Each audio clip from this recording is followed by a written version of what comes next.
ਸ੍ਰੀ ਗੁਰੂ ਨਾਨਕ ਪਾਦ ਪੰਕਜ ਬੰਦਨਾ, ਪਾਦ ਪੰਕਜ ਬੰਦਨਾ। ਸਿਮਰੋ ਅੰਗਦ ਦੋਖ ਨਿਕੰਦਨਾ, ਦੋਖ ਨਿਕੰਦਨਾ।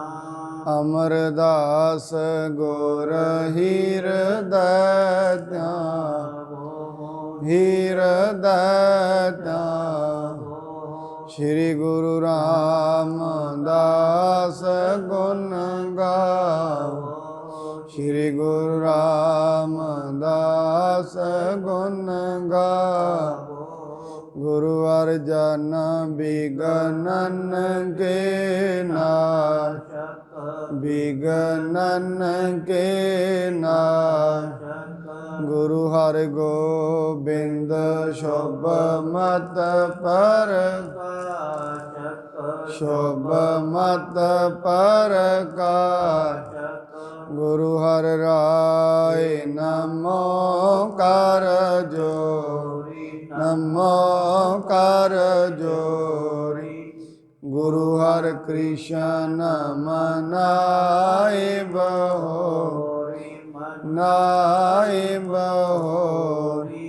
ਤੇਗ ਬਹਾਦਰ ਪਰਮ ਕਿਰਪਾਲਾ ਜੀ, ਪਰਮ ਕਿਰਪਾਲਾ। ਗੁਰੂ ਗੋਬਿੰਦ ਸਿੰਘ ਵਿਸਾਲਾ, ਗੁਰੂ ਗੋਬਿੰਦ ਸਿੰਘ ਵਿਸਾਲਾ। ਧਰੋਂ ਧਰਾਪੁਰ ਪੁੰਨ ਪੁੰਨ ਸੀਸਾ ਜੀ, ਪੁੰਨ ਪੁੰਨ ਸੀਸਾ। ਬੰਦੋ ਬਾਰ ਬਾਰ ਜਗਦੀਸ਼ਾ, ਬੰਦੋ ਬਾਰ ਬਾਰ ਜਗਦੀਸ਼ਾ।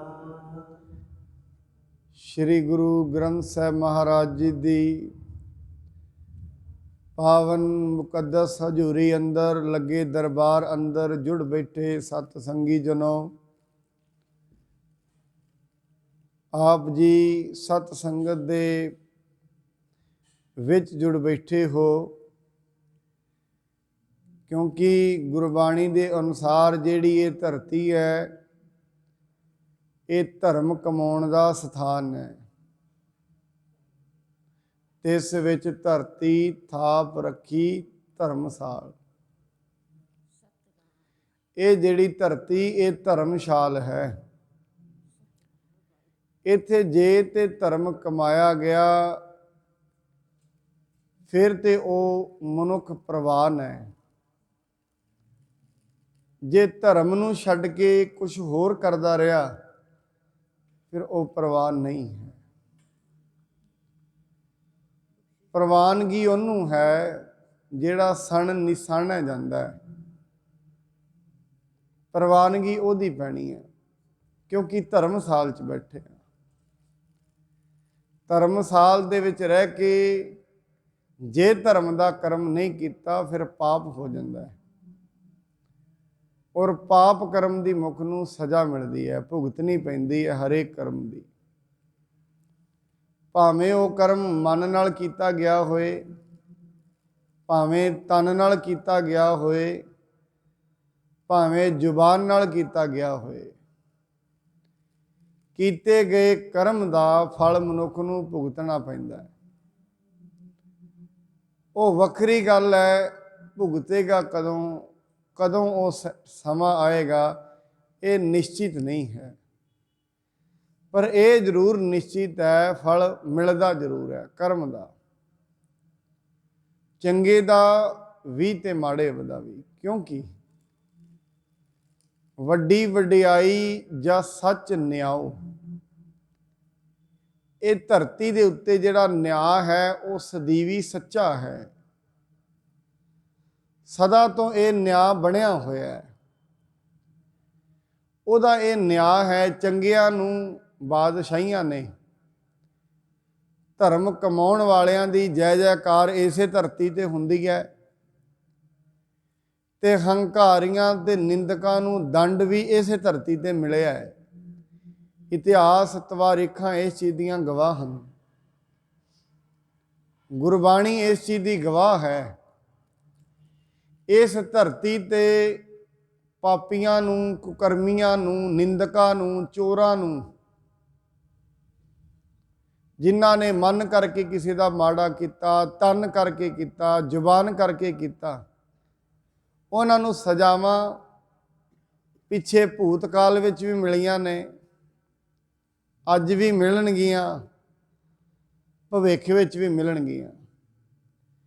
ਜਦੋਂ ਤਾਈਂ ਇਹ ਧਰਤੀ ਕਾਇਮ ਹੈ ਉਦੋਂ ਤਾਈਂ ਸਜ਼ਾ ਨਿਸ਼ਚਿਤ ਹੈ, ਕਿਉਂਕਿ ਉਹਦਾ ਨਿਆਂ ਸੱਚਾ ਹੈ।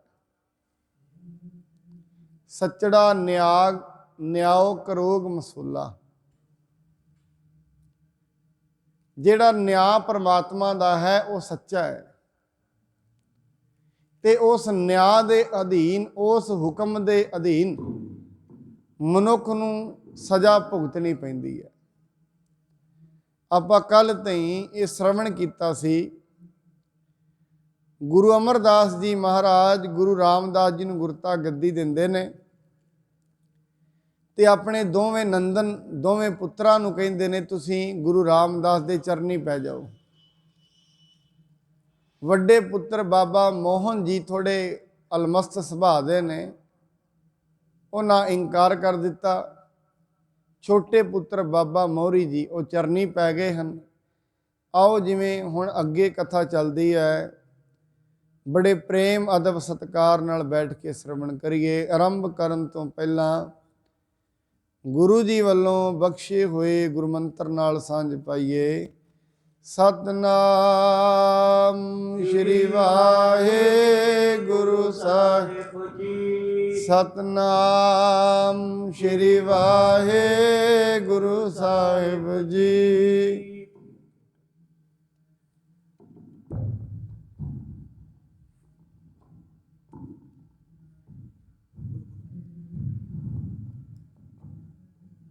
ਭਇਓ ਸਭਨ ਕੋ ਮੋਹਰੀ, ਨਾਮ ਮੋਰੀ ਤੋਹੇ। ਮਹਾਰਾਜ ਜੀ ਗੁਰੂ ਅਮਰਦਾਸ ਜੀ ਕਹਿੰਦੇ ਆਪਣੇ ਪੁੱਤਰ ਨੂੰ, ਬੇਟਾ ਤੁਹਾਡਾ ਨਾਮ ਮੋਹਰੀ ਹੈ। ਤੇ ਪੰਜਾਬੀ ਵਿੱਚ ਮੋਹਰੀ ਨੂੰ ਕਿਹਾ ਜਾਂਦਾ ਜਿਹੜਾ ਅਗਲੇ ਬੰਨੇ ਚੱਲੇ। ਕਹਿੰਦੇ ਤੁਸੀਂ ਸਭ ਤੋਂ ਅਗਲੇ ਬੰਨੇ ਤੁਰੇ ਹੋ, ਕਿਉਂ? ਸਭ ਤੋਂ ਪਹਿਲਾਂ ਮੱਥਾ ਟੇਕਿਆ ਗੁਰੂ ਰਾਮਦਾਸ ਜੀ ਨੂੰ। ਤੁਹਾਡਾ ਨਾਮ ਵੀ ਮੋਹਰੀ ਹੈ ਤੇ ਤੁਸੀਂ ਸਾਰਿਆਂ ਦੇ ਆਗੂ ਬਣ ਕੇ ਤੁਰੇ ਹੋ। ਕੀਨੋ ਸਾਰਤ ਸੋ ਅਬਹਿ, ਮਮ ਅਭੇਦਤਾ ਹੋਏ। ਤੂੰ ਆਪਣੇ ਨਾਮ ਨੂੰ, ਆਪਣੇ ਨਾਮ ਦੇ ਅਰਥ ਨੂੰ ਅੱਜ ਸਾਰਥਕ ਸਾਬਿਤ ਕਰ ਦਿੱਤਾ ਹੈ। ਭਾਵ ਬਈ ਇਹ ਜਿਹੜਾ ਤੁਹਾਡਾ ਨਾਮ ਹੈ ਇਹ ਠੀਕ ਰੱਖਿਆ ਗਿਆ ਹੈ, ਮੋਹਰੀ। ਤੁਸੀਂ ਮੋਹਰੀ ਹੋ ਸਾਰਿਆਂ ਦੇ। ਇਸ ਕਰਕੇ ਤੁਹਾਨੂੰ ਇਹਦਾ ਫਲ ਕੀ ਮਿਲੇਗਾ? ਤੁਹਾਡੀ ਅਭੇਦਤਾ ਹੋ ਜਾਏਗੀ ਮੇਰੇ ਵਿੱਚ। ਜਿਹੋ ਜਿਹੀ ਬਾਣੀ ਗੁਰੂ ਦੀ ਹੈ, ਜੀਵ ਆਤਮਾ ਉਹੋ ਜਿਹੀ ਬਣ ਕੇ ਅਭੇਦਤਾ ਵਿੱਚ ਚਲੀ ਜਾਏਗੀ।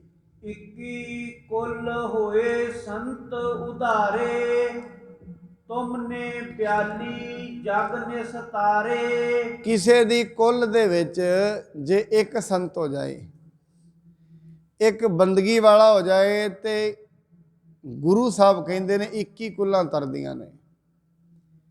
ਪਰ ਬਾਬਾ ਮੋਹਰੀ ਜੀ ਤੁਹਾਡੀ ਘਾਲਣਾ ਜ਼ਿਆਦਾ ਹੈ, ਇਸ ਕਰਕੇ ਤੁਹਾਡੇ ਕਾਰਨ ਹੁਣ 21 ਨਹੀਂ 42 ਕੁੱਲਾਂ ਦਾ ਉਧਾਰ ਹੋ ਜਾਏਗਾ। ਸੁਨਤ ਮੋਹਰੀ ਕਹਿ ਵੱਡ ਭਾਗੇ, ਧਰਮ ਰਾਏ ਲੇਖਾ ਲੈ ਆਗੇ। ਬਾਬਾ ਮੋਹਰੀ ਜੀ ਵੱਡੇ ਭਾਗਾਂ ਵਾਲੇ ਕਹਿੰਦੇ ਨੇ। ਸਵਾਲ ਕੀਤਾ ਮਹਾਰਾਜ, ਠੀਕ ਹੈ 21 ਕੁੱਲਾਂ ਤੇ ਤੁਰਨਗੀਆਂ, ਪਰ ਜਿਹੜਾ ਧਰਮ ਰਾਜ ਹੈ ਉਹ ਅੱਗੇ ਸਾਡੇ ਤੋਂ ਲੇਖਾ ਲਵੇਗਾ। ਤੇ ਲੇਖੇ ਤੇ ਜਬ ਛੁੱਟ ਜਾਵੇਂ, ਤੇ ਲੇਖੇ ਤੇ ਜਬ ਛੁੱਟ ਜਾਏ, ਤਬ ਉਧਾਰ ਨਿਜ ਕੁਲ ਕੋ ਪਏ। ਕਹਿੰਦੇ ਜਦੋਂ ਉਸ ਲੇਖੇ ਤੋਂ ਅਸੀਂ ਛੁੱਟ ਜਾਵਾਂਗੇ, ਉਸ ਲੇਖੇ ਤੋਂ ਛੁੱਟ ਜਾਣ ਦੇ ਨਾਲ ਹੀ ਸਾਡੀ ਕੁੱਲ ਦਾ ਉਧਾਰ ਹੋ ਜਾਵੇਗਾ।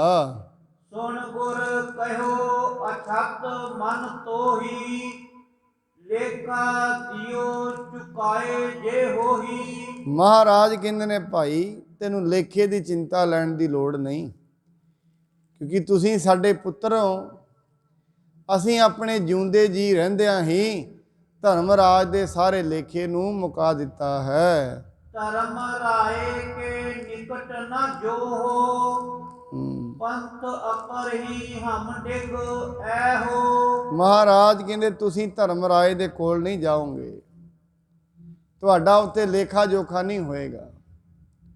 ਸਾਧ ਸੰਗਤ ਗੁਰਬਾਣੀ ਵੈਸੇ ਕਹਿੰਦੀ ਹੈ, ਲੇਖਾ ਰੱਬ ਮੰਗੀਸੀਆ ਬੈਠਾ ਕੱਢ ਵਹੀ।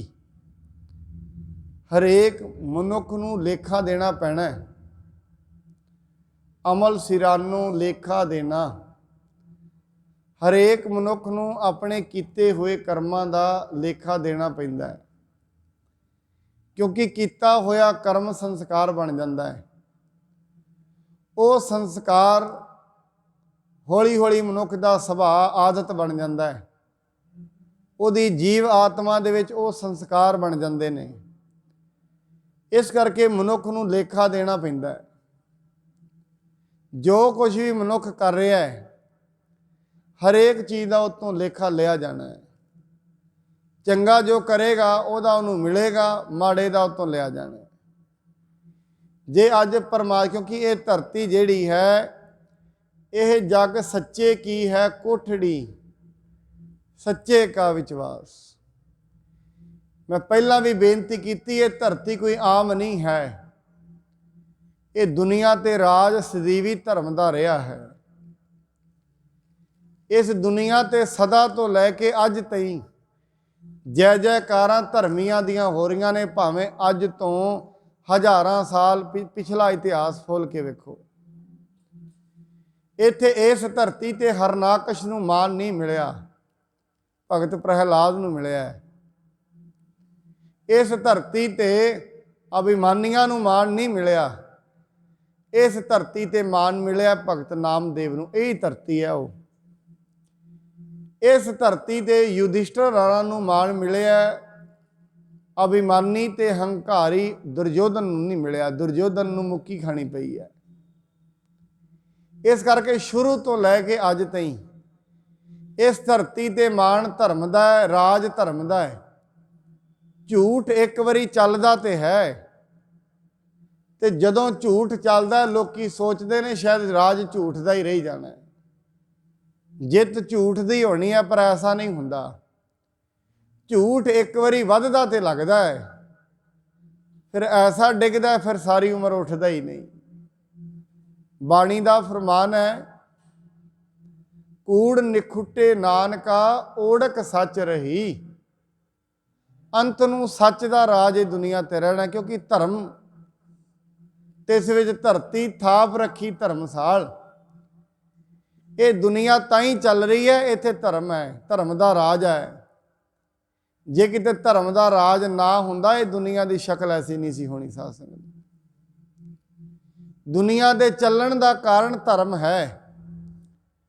ਧਰਮ ਤੋਂ ਬਿਨਾਂ ਇਹ ਧਰਤੀ ਨਹੀਂ ਚੱਲ ਸਕਦੀ। ਮਹਾਰਾਜ ਨੇ ਕਿਹਾ, ਧਰਤੀ ਨੂੰ ਧੌਲਾ ਬਲਦ ਨਹੀਂ ਚਲਾ ਰਿਹਾ, ਧਰਤੀ ਨੂੰ ਚਲਾਉਂਦਾ ਤੇ ਬਲਦ ਹੀ ਹੈ, ਪਰ ਉਹ ਬਲਦ ਧਰਮ ਰੂਪੀ ਹੈ। ਧੌਲ ਧਰਮ ਦਇਆ ਕਾ ਪੂਤ, ਉਹ ਪੁੱਤਰ ਦਇਆ ਦਾ ਹੈ।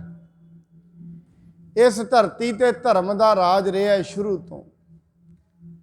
ਅਨੈਤਿਕ ਬੰਦਿਆਂ ਨੂੰ ਜ਼ਿੰਦਗੀ ਵਿੱਚ ਦੁੱਖ ਸਹਿਣੇ ਪਏ ਨੇ, ਅਸ਼ਾਂਤੀ ਦੇ ਵਿੱਚ ਮਨੁੱਖ ਰਹਿੰਦੇ ਨੇ। ਜਿਹੜੇ ਮਨੁੱਖ ਧਰਮ ਤੋਂ ਉਲਟੇ ਚੱਲਦੇ ਨੇ, ਗੁਰੂ ਸਾਹਿਬ ਨੇ ਬੜਾ ਸੋਹਣਾ ਕਿਹਾ ਸ਼ਲੋਕ ਦੇ ਵਿੱਚ। ਜਪਜੀ ਸਾਹਿਬ ਦੇ ਅੰਤ ਵਿੱਚ ਸ਼ਲੋਕ ਹੁੰਦਾ, ਚੰਗਿਆਈਆਂ ਬੁਰਾਈਆਂ ਵਾਚੈ ਧਰਮ ਹਦੂਰ, ਕਰਮੀ ਆਪੋ ਆਪਣੀ ਕੇ ਨੇੜੇ ਕੇ ਦੂਰ। ਕਿ ਪਰਮਾਤਮਾ ਨਾ ਤੇਰੇ ਤੋਂ ਦੂਰ ਹੈ ਨਾ ਨੇੜੇ ਹੈ, ਤੇਰੇ ਕਰਮਾਂ ਨੇ ਹੀ ਉਹਨੂੰ ਨੇੜੇ ਲੈ ਕੇ ਆਉਣਾ, ਤੇਰੇ ਕਰਮਾਂ ਨੇ ਉਹਨੂੰ ਦੂਰ ਲੈ ਕੇ ਜਾਣਾ। ਕਿ ਨੇੜੇ ਕੇ ਦੂਰ, ਕੀ ਨੇੜੇ ਤੇ ਕੀ ਦੂਰ? ਤੇਰੇ ਸੁਭਾਅ ਨੇ, ਤੇਰੇ ਸੰਸਕਾਰਾਂ ਨੇ। ਮਨੁੱਖ ਦਾ ਸੁਭਾਅ, ਮਨੁੱਖ ਦਾ ਸੰਸਕਾਰ, ਮਨੁੱਖ ਦੇ ਕੀਤੇ ਹੋਏ ਚੰਗੇ ਕਰਮ ਮਨੁੱਖ ਨੂੰ ਪਰਮਾਤਮਾ ਦੇ ਨੇੜੇ ਵੀ ਲੈ ਸਕਦੇ ਨੇ। ਕੀਤੇ ਹੋਏ ਮਾੜੇ ਕਰਮ ਇਹਨੂੰ ਨਰਕਾਂ ਦਾ ਭਾਗੀ ਵੀ ਬਣਾ ਸਕਦੇ ਨੇ। ਇਸ ਕਰਕੇ ਮਹਾਰਾਜ ਕਹਿੰਦੇ ਪ੍ਰਮਾਤਮਾ ਦੂਰ ਨਹੀਂ ਹੈ, ਤੇਰੇ ਕਰਮ ਠੀਕ ਨਹੀਂ ਹੈ। ਕਰਮ ਨੇੜੇ ਲੈ ਕੇ ਆਉਣਗੇ ਉਹਨੂੰ। ਕਰਮੀ ਆਪੋ ਆਪਣੀ ਕੇ ਨੇੜਾ ਕੇ ਦੂਰ। ਆਪੋ ਆਪਣੀ ਕਰਮੀ ਹੈ, ਕਰਨੀ ਹੈ ਆਪਣੀ। ਕਰਮੀ ਦੇ ਨਾਲ ਹੀ ਪ੍ਰਮਾਤਮਾ ਨੇੜੇ ਹੈ, ਕਰਮੀ ਨਾਲ ਹੀ ਦੂਰ ਹੈ। ਕਈਆਂ ਨੇ ਐਸੀ ਕਰਨੀ ਕੀਤੀ, ਉਹਨਾਂ ਨੇ ਆਪਣੀ ਬਾਣੀ ਵਿੱਚ ਲਿਖ ਦਿੱਤਾ, ਕਹੋ ਰਵਿਦਾਸ ਹੱਥ ਪੈ ਨੇਰੇ, ਸਹਜੇ ਹੋਏ ਸੋ ਹੋਈ। ਉਹ ਕਹਿੰਦੇ ਰੱਬ ਦੂਰ ਨਹੀਂ ਹੈ, ਹੱਥ ਤੋਂ ਵੀ ਨੇੜੇ ਹੈ। ਜਿਹੜਾ ਮਨੁੱਖ ਜਗਿਆਸੂ ਬਣ ਜਾਂਦਾ ਹੈ, ਉਸ ਦਿਨ ਵੀ ਬੇਨਤੀ ਕੀਤੀ ਸਾਧ ਸੰਗਤ ਦਾ ਇੱਕ ਲੱਛਣ ਹੈ, ਉਹ ਕੋਈ ਗੱਲ ਕਰੇਗਾ ਤੇ ਭੈ ਵਿੱਚ ਕਰੇਗਾ, ਡਰ ਕੇ ਕਰੇਗਾ। ਕਿਸੇ ਦੀ ਨਿੰਦਾ ਵੀ ਕਰੇਗਾ, ਪਹਿਲੀ ਗੱਲ ਤੇ ਕਰਦਾ ਨਹੀਂ, ਜੇ ਕਰਨ ਲੱਗੇਗਾ ਨਾ ਉਹਨੂੰ ਨਾਲੋਂ ਨਾਲ ਯਾਦ ਆ, ਨਾ ਮਨਾ ਐਸਾ ਨਾ ਕਰ, ਰੱਬ ਸੁਣਦਾ ਹੈ। ਜਦੋਂ ਮਨੁੱਖ ਨੂੰ ਇਹ ਲੱਗਣ ਲੱਗ ਜਾਏ ਨਾ ਰੱਬ ਸੁਣਦਾ ਹੈ, ਰੱਬ ਵੇਖਦਾ ਹੈ, ਫਿਰ ਇਹ ਸਮਝ ਲਓ ਇਹਦੇ ਅੰਦਰ ਥੋੜਾ ਜਿਹਾ ਗਿਆਨ ਦਾ ਦੀਪਕ ਜਗ ਗਿਆ ਹੈ, ਥੋੜਾ ਜਿਹਾ ਇਹਦੇ ਅੰਦਰ ਪ੍ਰਕਾਸ਼ ਹੈ। ਗੱਲ ਕਰਨ ਤੋਂ ਪਹਿਲਾਂ ਜਿਹੜਾ ਮਨੁੱਖ ਇਹ ਸੋਚਣ ਲੱਗ ਜਾਏ, ਕਿਸੇ ਦੀ ਨਿੰਦਾ ਚੁਗਲੀ ਈਰਖਾ ਕਰਨ ਤੋਂ ਪਹਿਲਾਂ ਜਿਹੜਾ ਇਹ ਸੋਚਣ ਲੱਗ ਜਾਏ ਰੱਬ ਵਹਿੰਦਾ ਹੈ, ਬਸ ਸਮਝ ਲਓ ਉਹਦੇ ਅੰਦਰ ਥੋੜਾ ਜਿਹਾ ਗਿਆਨ ਦਾ ਦੀਪਕ ਜਗੀ ਹੈ। ਹੁਣ ਉਹ ਸਿੱਧੇ ਮਾਰਗ ਚੱਲ ਪਏਗਾ। ਜਿਹਦੇ ਅੰਦਰ ਇਹ ਵਿਚਾਰ ਨਹੀਂ ਆਉਂਦਾ, ਹਜੇ ਤਾਈਂ ਹਜੇ ਅਚੇਤ ਪਿਆ, ਹਜੇ ਕੋਈ ਵਿਚਾਰ ਨਹੀਂ ਉਹਦੇ ਅੰਦਰ। ਹਜੇ ਜਿਵੇਂ ਪਸ਼ੂ ਲਗਾਤਾਰ ਕਰੀ ਜਾਂਦਾ ਗਲਤੀਆਂ ਤੇ ਗਲਤੀਆਂ, ਗਲਤੀਆਂ ਤੇ ਗਲਤੀਆਂ, ਮੰਨਦਾ ਹੀ ਨਹੀਂ, ਐਵੇਂ ਉਹ ਮਨੁੱਖ ਹੈ, ਪਸ਼ੂ ਤੋਂ ਵੱਡਾ ਨਹੀਂ ਹੈ ਉਹ। ਇਸ ਕਰਕੇ ਸੱਚੇ ਪਾਤਸ਼ਾਹ ਜੀ ਕਹਿੰਦੇ ਨੇ ਤੁਹਾਨੂੰ ਧਰਮ ਰਾਜ ਦੇ ਨੇੜੇ ਨਹੀਂ ਜਾਣਾ ਪਏਗਾ, ਕਿਉਂਕਿ ਅਸੀਂ ਸਾਰਾ ਲੇਖਾ ਹੀ ਮੁਕਾ ਛੱਡਿਆ ਹੈ। ਤੂੰ ਮਮ ਸਿੱਖ ਪੁਨੀਤ ਸੋ ਭਇਓ, ਸਿੱਖੀ ਪਦ ਮੈਂ ਤੋ ਕਹੋ ਦਿਓ। ਮਹਾਰਾਜ ਕਹਿੰਦੇ ਤੁਸੀਂ ਮੇਰੇ ਸਿੱਖ ਬਣ ਗਏ ਹੋ। ਬਾਬਾ ਮੋਹਰੀ ਜੀ ਨੂੰ ਕਹਿੰਦੇ ਨੇ ਤੁਸੀਂ ਮੇਰੇ ਸਿੱਖ ਬਣੇ ਹੋ, ਮੈਂ ਤੁਹਾਨੂੰ ਸਿੱਖੀ ਦੀ ਪਦਵੀ ਦੇ ਦਿੱਤੀ ਹੈ। ਸੰਤਤ ਬੰਦ ਹੈ ਸਮੂਹ ਤੁਮਾਰੇ, ਸੰਤਤ ਬੱਤਰ ਹੈ ਸਮੂਹ ਤੁਮਾਰੀ, ਤਿਨ ਕੋ ਸਿੱਖੀ ਦੀਨ ਗਾਰੀ। ਵੇਖੋ ਬਾਬਾ ਮੋਹਰੀ ਜੀ ਨੇ ਸਿਰਫ ਬਚਨ ਮੰਨਿਆ ਆਪਣੇ ਪਿਤਾ ਦਾ, ਕਿੰਨੀ ਵਾਰ ਉਹਨਾਂ ਨੂੰ ਦੇ ਦਿੱਤੇ ਨੇ। ਨਾਲ ਇਹ ਵੀ ਕਿਹਾ ਤੇਰੀਆਂ ਸਾਰੀਆਂ ਕੁੱਲਾਂ ਉਧਰਨਗੀਆਂ। ਨਾਲ ਇਹ ਵੀ ਕਿਹਾ, ਦੇਖੋ ਜਦੋਂ ਖੁਸ਼ ਹੋਏ ਮਹਾਰਾਜ ਕਹਿੰਦੇ ਤੇਰੀ ਸੰਤਾਨ ਬੜੀ ਵਧੇਗੀ, ਔਰ ਤੇਰੀ ਸੰਤਾਨ ਦੇ ਵਿੱਚ ਸਭ ਤੋਂ ਵੱਡੀ ਗੱਲ ਕੀ? ਸਿੱਖੀ ਰਹੇਗੀ, ਸਤਵ ਗੁਣ ਰਹਿਣਗੇ ਹਮੇਸ਼ਾ ਸੰਤਾਨ ਦੇ ਅੰਦਰ, ਧਰਮ, ਸੰਤੋਖ, ਦਇਆ ਇਹ ਰਹੇਗੀ। ਜਿਹਨੂੰ ਪਰਮਾਤਮਾ ਨੇ ਜਿਹਦੇ ਬੱਚਿਆਂ ਨੂੰ ਇਹ ਦਾਨ ਦੇ ਦਿੱਤਾ ਹੈ, ਉਹ ਸਭ ਤੋਂ ਸ੍ਰੇਸ਼ਟ ਮਨੁੱਖ ਹੈ ਦੁਨੀਆ ਦਾ।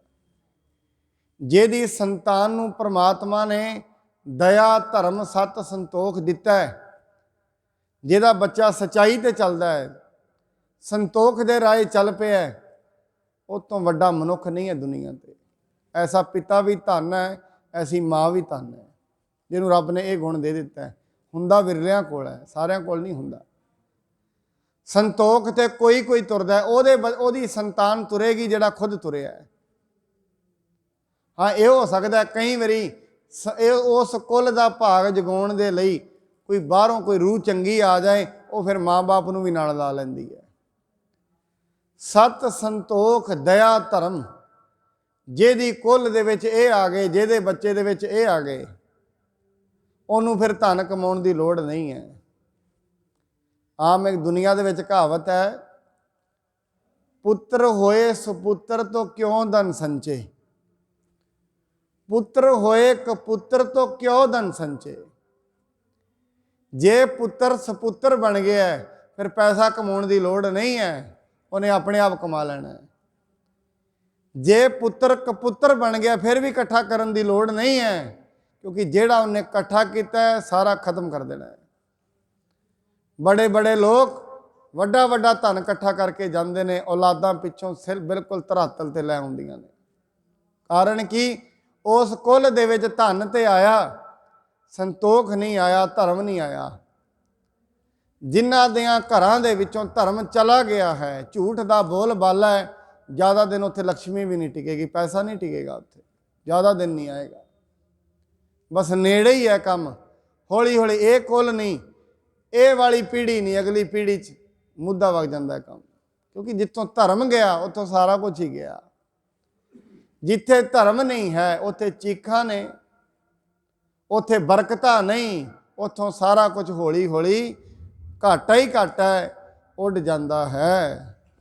ਤੋ ਕੁਲ ਪੂਜੈ ਮੋਕੋ ਨੀਤ, ਅਪਰ ਨ ਚੀਤ ਧਰੇ ਕ੍ਰਬ ਪ੍ਰੀਤ। ਕਿੱਡਾ ਵੱਡਾ ਬਚਨ ਕਿਹਾ ਮਹਾਰਾਜ, ਕਹਿੰਦੇ ਤੁਹਾਡੀ ਕੁਲ ਹਮੇਸ਼ਾ ਇੱਥੇ ਆਇਆ ਕਰੇਗੀ, ਹਮੇਸ਼ਾ ਗੁਰੂ ਘਰ ਨਾਲ ਪ੍ਰੇਮ ਰੱਖੇਗੀ। ਸਾਧ ਸੰਗਤ, ਇਹ ਵੈਸੇ ਮਨੁੱਖ ਨੂੰ ਅਰਦਾਸ ਕਰਦੇ ਰਹਿਣਾ ਚਾਹੀਦਾ। ਆਪ ਵੀ ਆਏ ਨਾ ਜਦੋਂ, ਹੈ ਪ੍ਰਮਾਤਮਾ ਮੈਨੂੰ ਤੂੰ ਲੈ ਕੇ ਆਇਆ, ਕਿਰਪਾ ਕਰੀ। ਜਦੋਂ ਵੀ ਮਨੁੱਖ ਅਰਦਾਸ ਕਰੇ ਨਾ ਰੱਬ ਅੱਗੇ, ਇਹ ਜ਼ਰੂਰ ਕਿ ਪ੍ਰਮਾਤਮਾ ਮੇਰੇ ਬੱਚਿਆਂ ਨੂੰ ਇੱਧਰ ਲਾਈ, ਤਾਂ ਜੋ ਇਹਨਾਂ ਦਾ ਭਵਿੱਖ ਸਲਾਮਤ ਰਹੇ। ਕਿਉਂਕਿ ਸਾਧ ਸੰਗਤ, ਧਰਮ ਤੋਂ ਬਿਨਾ ਭਵਿੱਖ ਖਤਰੇ 'ਚ ਹੀ ਹੈ। ਧਰਮ ਤੋਂ ਬਿਨਾ ਬੱਚਿਆਂ ਦਾ ਤੇ ਭਵਿੱਖ ਖਤਰੇ 'ਚ ਹੀ ਹੈ, ਆਪਣਾ ਵੀ ਖਤਰੇ 'ਚ ਹੈ। ਅੱਜ ਦੀ ਦੁਨੀਆ ਦੇ ਵਿੱਚ ਜਦੋਂ ਮਨੁੱਖ ਆਪਣੇ ਕਰਤੱਵ ਭੁੱਲ ਗਿਆ, ਖਤਰੀਆ ਤਾਂ ਧਰਮ ਛੋੜਿਆ, ਮਲੇਸ਼ ਭਾਖਿਆ ਗਹੀ। ਸ੍ਰਿਸ਼ਟ ਸਭ ਇੱਕ ਵਰਨ ਹੋਈ, ਧਰਮ ਕੀ ਗਤ ਰਹੀ। ਜਦੋਂ ਸ੍ਰਿਸ਼ਟੀ ਇੱਕ ਵਰਨ ਹੋਈ ਹੈ, ਭਾਵ ਇੱਕ ਰਾਜਾ ਆਪਣੇ ਫਰਜ਼ ਭੁੱਲ ਗਿਆ ਹੈ, ਕਰਤੱਵ ਭੁੱਲ ਗਿਆ ਹੈ। ਇੱਕ ਪੁੱਤਰ ਆਪਣੇ ਕਰਤੱਵ ਭੁੱਲ ਗਿਆ, ਮੇਰੀ ਮਾਂ ਦੇ ਪ੍ਰਤੀ ਮੇਰੇ ਕੀ ਕੀ ਕਰਤੱਵ ਨੇ ਭੁੱਲ ਗਿਆ ਹੈ। ਇਸ ਕਰਕੇ ਅੱਜ ਅਨਾਥ ਆਸ਼ਰਮ ਤੇ ਵਿਰਧ ਆਸ਼ਰਮ ਖੁੱਲੇ ਨੇ। ਕਾਰਨ ਕੀ ਹੈ? ਇੱਕ ਪੁੱਤਰ ਆਪਣੇ ਕਰਤੱਵ ਭੁੱਲ ਗਏ ਨੇ। ਅੱਜ ਬੱਚਿਆਂ ਦੇ ਵਿੱਚ ਧਰਮ ਨਹੀਂ ਰਿਹਾ। ਕਿਉਂ? ਇੱਕ ਮਾਂ ਆਪਣੇ ਕਰਤੱਵ ਭੁੱਲ ਗਈ ਹੈ, ਮੇਰੇ ਬੱਚੇ ਦੇ ਪ੍ਰਤੀ ਮੇਰੇ ਕੀ ਕਰਤੱਵ ਨੇ, ਤਾਂ ਬੱਚੇ ਦੇ ਵਿੱਚ ਧਰਮ ਨਹੀਂ ਹੈ। ਜਿਸ ਦਿਨ ਮਾਂ ਨੂੰ ਯਾਦ ਰਹੇਗਾ ਮੇਰਾ ਕਰਤੱਵ ਪਹਿਲਾ ਕੀ ਹੈ, ਆਪਣੇ ਬੱਚੇ ਨੂੰ ਪਰਮਾਤਮਾ ਦੇ ਨਾਮ ਨਾਲ ਜੋੜਨਾ। ਇੱਕ ਮਾਂ ਦਾ ਸਭ ਤੋਂ ਵੱਡਾ ਧਨ ਹੈ ਆਪਣੇ ਬੱਚੇ ਨੂੰ। ਜਿਹੜੀ ਮਾਂ ਇਹ ਧਨ ਨਹੀਂ ਦੇ ਸਕਦੀ, ਗੁਰਬਾਣੀ ਦੇ ਵਿੱਚ ਵੈਸੇ ਸ਼ਬਦ ਆਇਆ, ਜਿਨ ਹਰ ਹਿਰਦੈ ਨਾਮ ਨਾ ਵਸਿਓ, ਤਿਨ ਮਾਤ ਕੀਜੈ ਹਰ ਬਾਂਝਾ। ਤਿਨ ਸੁੰਨੀ ਦੇਹ ਫਿਰੈ ਬਿਨ ਨਾਵੈ, ਓਏ ਖੱਪ ਖੱਪ ਮੂਏ ਕਰਾਂਝਾ। ਜਿਹੜੀ ਮਾਂ ਆਪਣੇ ਬੱਚੇ ਨੂੰ ਰੱਬ ਵਾਲੇ ਬੰਨੇ ਨਹੀਂ ਲਾ ਸਕੀ, ਕਹਿੰਦੇ ਉਹ ਮਾਂ ਦੀ ਜਿਹੜੀ ਕੁੱਖ ਹੈ ਸੁੰਨੀ ਹੋ ਜਾਂਦੀ ਹੈ। ਤਿਨ ਸੁੰਨੀ ਦੇਹ ਫਿਰੈ ਬਿਨ ਨਾਵੈ, ਖੱਪ ਖੱਪ ਮੂਏ ਕਰਾਂਝਾ। ਹੇ ਪ੍ਰਮਾਤਮਾ, ਵੈਸੇ ਤੇ ਇਹ ਸ਼ਬਦ ਬੜਾ ਕਰੜਾ ਹੈ। ਕਹਿੰਦੇ ਉਹ ਮਾਂ ਨੂੰ ਵਾਂਝਾ ਹੀ ਕਰਦੇ, ਬਾਂਝ ਕਰਦੇ, ਅੱਗੇ ਕਿਸੇ ਪੁੱਤਰ ਨੂੰ ਜਨਮ ਹੀ ਨਾ ਦੇਵੇ। ਕਿਉਂ? ਕੀ ਕਰੇਗੀ ਐਸੇ ਪੁੱਤਰਾਂ ਦਾ ਜਿਨ੍ਹਾਂ ਦੇ ਅੰਦਰ ਧਰਮ ਹੀ ਨਹੀਂ ਹੈ। ਆਪ ਵੀ ਦੁਖੀ ਹੋਏਗੀ, ਉਹਨਾਂ ਨਾਲ ਸਮਾਜ ਵੀ ਦੁਖੀ ਹੋਏਗਾ। ਆਪ ਤੇ ਉਹਨੇ ਦੁਖੀ ਹੋਣਾ ਹੀ ਹੈ, ਪੁੱਤਰਾਂ ਨੇ ਉਹਨੂੰ ਤੇ ਦੁੱਖ ਦੇਣਾ ਹੀ ਦੇਣਾ ਹੈ। ਨੇੜੇ ਨੇੜੇ ਦੇ ਗਵਾਂਢੀਆਂ ਨੂੰ ਵੀ ਦੁੱਖ ਦੇਣਗੇ ਜਿਨ੍ਹਾਂ ਦੇ ਅੰਦਰ ਧਰਮ ਨਹੀਂ ਹੈ। ਇਸ ਕਰਕੇ ਗੁਰਬਾਣੀ ਦਾ ਸ਼ਬਦ ਤੇ ਇਹ ਕਠੋਰ ਹੈ, ਪਰ ਬੜਾ ਸਟੀਕ ਹੈ। ਜਦੋਂ ਕਰਤੱਵ ਇੱਕ ਪੁੱਤਰ ਨੂੰ ਯਾਦ ਹੋਏ, ਇੱਕ ਮਾਂ ਨੂੰ ਪਹਿਲਾਂ ਆਪਣਾ ਕਰਤੱਵ ਯਾਦ ਹੋਣਾ ਚਾਹੀਦਾ। ਮੇਰਾ ਕਰਤੱਵ ਕੀ ਹੈ ਪੁੱਤਰ ਦੇ ਪ੍ਰਤੀ? ਕਰਤੱਵ ਦਾ ਮਤਲਬ ਹੁੰਦਾ ਮੇਰਾ ਫਰਜ਼ ਕੀ ਹੈ। ਫਿਰ ਇੱਕ ਪਿਤਾ ਨੂੰ ਆਪਣੇ ਫਰਜ਼ ਯਾਦ ਹੋਣੇ ਚਾਹੀਦੇ ਨੇ, ਮੇਰੀ ਔਲਾਦ ਦੇ ਪ੍ਰਤੀ ਮੇਰੇ ਫਰਜ਼ ਕੀ ਨੇ। ਫਿਰ ਸਾਧ ਸੰਗਤ, ਇੱਕ ਏਰੀਏ ਦਾ MLA ਹੈ, ਉਹ ਉੱਥੋਂ ਦਾ ਰਾਜਾ ਹੁੰਦਾ ਹੈ, ਉਹਨੂੰ ਫਰਜ਼ ਯਾਦ ਹੋਣੇ ਚਾਹੀਦੇ ਨੇ। ਫਿਰ ਇੱਕ ਦੇਸ਼ ਦਾ ਉਤਲਾ ਰਾਜਾ, ਪ੍ਰਧਾਨ ਮੰਤਰੀ, ਉਹਨੂੰ ਫਰਜ਼ ਯਾਦ ਰਹਿਣੇ ਚਾਹੀਦੇ ਨੇ, ਮੇਰੀ ਪ੍ਰਜਾ ਦੇ ਪ੍ਰਤੀ ਫਰਜ਼ ਕੀ ਨੇ, ਰਾਜ ਧਰਮ ਕੀ ਹੈ ਮੇਰਾ। ਕਿਉਂਕਿ ਬਾਣੀ ਕਹਿੰਦੀ ਹੈ ਜਦੋਂ ਯੋਧੇ ਆਪਣਾ ਧਰਮ ਛੱਡ ਦਿੰਦੇ ਨੇ, ਹੁਣ ਕਹਿੰਦੇ ਨੇ ਇੱਕ ਯੋਧੇ ਦਾ ਧਰਮ ਕੀ ਹੈ। ਖਾਲਸਾ ਅਕਾਲ ਪੁਰਖ ਕੀ ਫੌਜ, ਖਾਲਸੇ ਦਾ ਫਰਜ਼ ਕੀ ਹੈ। ਜਦੋਂ ਵੀ ਕਿਸੇ ਦੀਨ ਤੇ ਜ਼ੁਲਮ ਹੁੰਦਾ ਹੋਏ, ਖਾਲਸਾ ਉਹਦੇ ਅੱਗੇ ਅੜ ਕੇ ਖਲੋਵੇ, ਇਹ ਖਾਲਸੇ ਦਾ ਫਰਜ਼ ਹੈ। ਤਾਂ ਹੀ ਗੁਰੂ ਮਹਾਰਾਜ ਨੇ ਖਾਲਸਾ ਕਹੇ, ਕਿਉਂਕਿ ਯੋਧਾ ਵੀ ਹੈ, ਸੰਤ ਵੀ ਹੈ, ਸਿਪਾਹੀ ਵੀ ਹੈ। ਇਹ ਖਾਲਸੇ ਦਾ ਫਰਜ਼ ਹੈ। ਜਿਹੜਾ ਖਾਲਸ ਹੋ ਗਿਆ, ਜਿਹੜਾ ਮਨੁੱਖ ਨਿਰਮਲ ਹੋ ਗਿਆ, ਉਹਦਾ ਫਰਜ਼ ਕੀ ਹੈ? ਦੂਜੇ ਦੇ ਦੁੱਖ ਦੇ ਵਿੱਚ ਜਾ ਕੇ ਉਹਨੂੰ ਸੁੱਖ ਦੇਵੇ, ਦੂਜੇ ਦੇ ਦੁੱਖ ਵਿੱਚ ਸ਼ਰੀਕ ਹੋਵੇ, ਦੂਜੇ ਦੇ ਸੁੱਖ ਨੂੰ ਆਪਣਾ ਸੁੱਖ ਮੰਨੇ, ਦੂਜੇ ਦੇ ਦੁੱਖ ਨੂੰ ਆਪਣਾ ਦੁੱਖ ਮੰਨੇ। ਇਹ ਉਹਦਾ ਫਰਜ਼ ਹੈ। ਪਰ ਬਾਣੀ ਕਹਿੰਦੀ ਜਦੋਂ ਰਾਜੇ ਆਪਣੇ ਕਰਤੱਵ ਭੁੱਲ ਜਾਣ, ਰਾਜੇ ਪਾਪ ਕਮਾਵਦੇ, ਭਾਈ ਗੁਰਦਾਸ ਉਲਟੀ ਵਾੜ ਖੇਤ ਕੋ ਖਾਈ।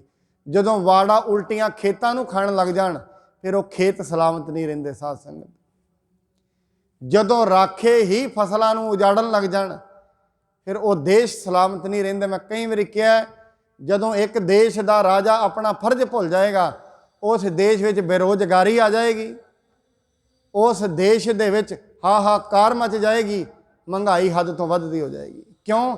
ਰਾਜਾ ਆਪਣੇ ਕਰਤੱਵ ਭੁੱਲ ਗਏ, ਆਪਣੇ ਐਸ਼ੋ ਆਰਾਮ ਵਿੱਚ ਲੱਗ ਕੇ ਦੁਨੀਆ ਦੇ ਪੈਸੇ ਨੂੰ ਲੁੱਟਣ ਲੱਗ ਪਿਆ ਹੈ। ਇਹਨੂੰ ਬਾਣੀ ਨੇ ਕਿਹਾ, ਰਾਜੇ ਸ਼ੀਂਹ ਮੁਕੱਦਮ ਕੁੱਤੇ, ਜਾਏ ਜਗਾਇਨ ਬੈਠੇ ਸੁੱਤੇ। ਰਾਜੇ ਨੂੰ ਆਪਣਾ ਫਰਜ਼ ਯਾਦ ਹੋਣਾ ਚਾਹੀਦਾ ਹੈ। ਇਵੇਂ ਇੱਕ ਘਰ ਦਾ ਮੋਹਰੀ ਹੈ ਜਿਹੜਾ ਸਾਰੇ ਪਰਿਵਾਰ ਦਾ ਇੱਕ ਅੱਗੇ ਲੱਗਿਆ, ਜਿੱਦਣ ਉਹ ਆਪਣਾ ਫਰਜ਼ ਭੁੱਲ ਜਾਏ, ਆਪਣੇ ਪੁੱਤਰਾਂ ਵਿੱਚ ਤੇ ਭਰਾ ਦੇ ਪੁੱਤਰਾਂ ਵਿੱਚ ਫਰਕ ਕਰਨ ਲੱਗ ਜਾਏ, ਉਸ ਦਿਨ ਉਹ ਘਰ ਜ਼ਿਆਦਾ ਦਿਨ ਨਹੀਂ ਚੱਲੇਗਾ। ਜਿਹੜਾ ਅੱਗੇ ਲੱਗਿਆ ਹੋਏ, 4 ਭਰਾ ਨੇ, ਇੱਕ ਨੂੰ ਅੱਗੇ ਲਾਇਆ ਹੈ, ਆਪਣੇ ਪੁੱਤਰ ਵਿੱਚ ਤੇ ਆਪਣੇ ਭਰਾ ਦੇ ਪੁੱਤਰ ਦੇ ਵਿੱਚ ਫਰਕ ਕਰੇਗਾ, ਉਹ ਆਪਣਾ ਕਰਤੱਵ ਭੁੱਲ ਗਿਆ ਹੈ। ਕਿਉਂ? ਉਹ ਲਾਣੇਦਾਰ ਹੈ। ਉਹਦਾ ਫਰਜ਼ ਕੀ ਹੈ? ਸਾਰਿਆਂ ਨੂੰ ਇੱਕ ਸਮਾਨ ਨਾਲ ਨਜ਼ਰ ਨਾਲ ਵੇਖੇ। ਜੇ ਉਹਦੀ ਨਜ਼ਰ ਦੇ ਵਿੱਚ ਫਰਕ ਪੈ ਗਿਆ, ਉਹ ਘਰ ਦੇ ਵਿੱਚ ਫਰਕ ਪੈ ਜਾਏਗਾ, ਨਾਲੋਂ ਨਾਲ ਪੈ ਜਾਏਗਾ। ਇਸ ਕਰਕੇ ਮਨੁੱਖ ਨੂੰ ਆਪਣੇ ਫਰਜ਼ ਯਾਦ ਰੱਖਣੇ ਚਾਹੀਦੇ ਨੇ। ਜਦੋਂ ਮਨੁੱਖ ਆਪਣੇ ਫਰਜ਼ ਭੁੱਲਦਾ ਹੈ, ਉਸ ਦਿਨ ਇਹ ਧਰਤੀ ਦੇ ਉੱਤੇ ਹਾਹਾਕਾਰ ਮਚਦੀ ਹੈ।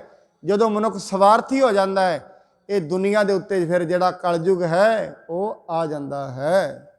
ਮੈਂ ਹੀ ਦੇਵ ਸੋ ਪਿੱਤਰ ਜਠੇਰੇ, ਮੈਂ ਹੀ ਇਸ਼ਟ ਦੇਵ ਕੁਲ ਤੇਰੇ। ਮਹਾਰਾਜ ਕਹਿੰਦੇ ਤੁਹਾਡੀ ਜਿਹੜੀ ਕੁਲ ਹੈ, ਉਹਦੇ ਇਸ਼ਟ ਦੇਵਤਾ ਵੀ ਗੁਰੂ ਘਰ ਹੀ ਹੋਏਗਾ, ਉਹਦੇ ਪਿੱਤਰ ਜਠੇਰੇ ਸਾਰਾ ਕੁਝ ਇਹ ਗੁਰੂ ਘਰ ਹੀ ਹੋਇਆ ਕਰੇਗਾ। ਇਮ ਸੰਵਾਦ ਸੁਣਿਓ ਜਬ ਕਾਨ, ਰਾਮਦਾਸ ਜੀ ਕੀਨ ਬਖਾਨ। ਜਦੋਂ ਇਹ ਸੰਵਾਦ ਸੁਣਿਆ ਬਾਬਾ ਮੋਹਰੀ ਜੀ ਦੇ ਵਿੱਚ ਤੇ ਗੁਰੂ ਅਮਰਦਾਸ ਜੀ ਦੇ ਵਿੱਚ, ਗੁਰੂ ਰਾਮਦਾਸ ਜੀ ਨੇ ਆਪਣੀ ਪਵਿੱਤਰ ਰਸਨਾ ਤੋਂ ਸ਼ਬਦ ਕਹੇ ਹਨ।